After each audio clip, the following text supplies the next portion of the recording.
Will Casey Anthony finally be forced out of hiding? For the very latest on this, let's go now to Drew Petrimo. He is a reporter with WDBO Radio in Orlando. So, Drew, Friday, everybody's back in court.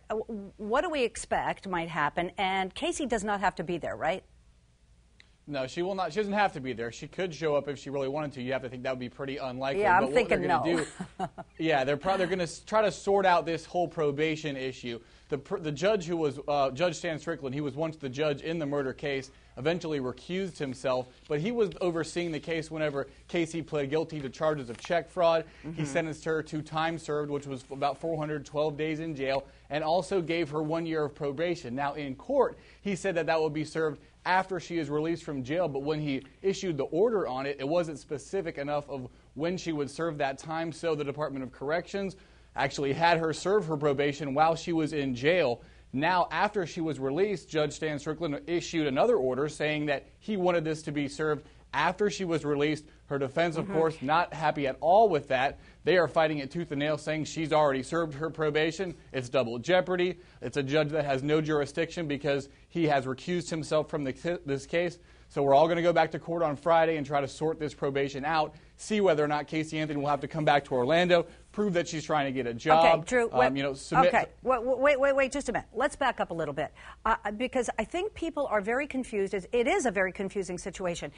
As you said, Stan Strickland said this probation starts after you get out. And he said that when? Back in January 2010.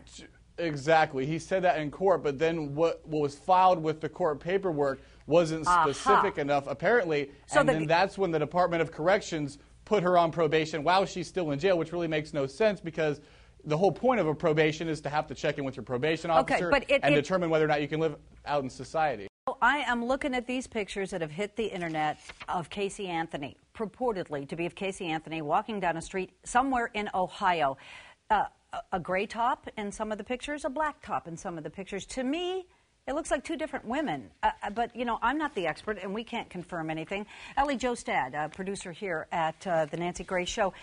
Ellie, we talked to some of the Anthony relatives in Ohio today. What did they say? Right. Well, we tracked down a couple of relatives there in Ohio, even people that had been speculated on the internet that she would be staying with because they own businesses in Ohio. The relatives we talked to said, no, she's not staying with us. Her uncle said, in fact, that he hasn't talked to her, hasn't seen her since Thanksgiving 2007, and he said she wouldn't be welcome at my home. So far, no relatives admitting that they are putting Casey up at their house.